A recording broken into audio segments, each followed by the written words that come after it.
अस्सलाम वालेकुम class 7 students, कैसे हैं आप सब। क्लास 7 आज आप लोगों को मैं जो टॉपिक दे रही हूँ वो कल वाला ही टॉपिक है। अच्छा, सेम टॉपिक देने का मकसद ये है कि आप लोगों को इससे फ़ेल मारूफ से फ़ेल मजहूल में जुमले बनाने आ जाए, क्योंकि कल कुछ बच्चों ने जो है वो सेंटेंसेस ठीक नहीं बनाए थे। सही, तो इसका मतलब कि कुछ को समझ नहीं आया था, इसलिए आप इसको दोबारा करेंगे तो आपको समझ आ जाएगा। अब मैंने थोड़ा सा इसको चेंज किया है। चेंज किस तरीके से किया है, यहाँ पे मैंने आप लोगों को जो सेंटेंसेस दिए हैं वो पहला सेंटेंस मैंने पास्ट में बना दिया है, ठीक है, और दूसरा सेंटेंस जो है वो मैंने प्रेजेंट में बना दिया है। सही, जैसे हमज़ा ने मोटर लगाई तो ये माजी का जुमला है, मोटर लगाई थी। ठीक, हमज़ा मोटर लगाता है तो इसका मतलब वो अभी मोटर लगाई है उसने। सही, अब इसको जब आप लिखेंगे, इसको मजहूल में तब्दील करेंगे तो पास्ट को पास्ट में ही करेंगे। जैसे हमज़ा ने मोटर लगाई तो मोटर लगाई गई।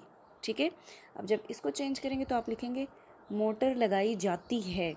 सही, मोटर लगाई जाती है। जब ये मजहूल में चेंज होगा तो प्रेजेंट में ही चेंज होगा। जब ये मजहूल में चेंज होगा तो ये पास्ट में होगा, और जब ये मजहूल में चेंज होगा तो ये प्रेजेंट में चेंज होगा। ठीक है, इसमें है आएगा तब्दील करते वक्त और इसमें लगाई गई आ जाएगा। सही, इस तरीके से ये भी यही है। मैंने खाना खाया तो खाया जो है वो पास्ट में जा रहा है। ठीक, इसमें टाइम नहीं बताया गया कि कब खाया। अच्छा, तो खाना खाया गया हो जाएगा इसका, और मैं खाना खाता हूँ तो ये हो जाएगा खाना खाया जाता है। सही, अब समझ आ गया आपको। तो सारे सेंटेंस ही आपके पास टोटल 8 सेंटेंस है। आपने इन 8 को जो है वो यहाँ पे इसी तरीके से लिखना है। जैसे कॉलम मैंने बनाया है ऐसा ही कॉलम आपकी कॉपीज़ पे बनेगा। एज इट इज़ आपने इसी तरह बनाना है। 2 सेंटेंसेस लिख के फिर आपने लाइन छोड़ के फिर अगले 2 सेंटेंस लिखने हैं। ठीक है, और यहाँ पर आपने इनको तब्दील करते हुए लिखना है।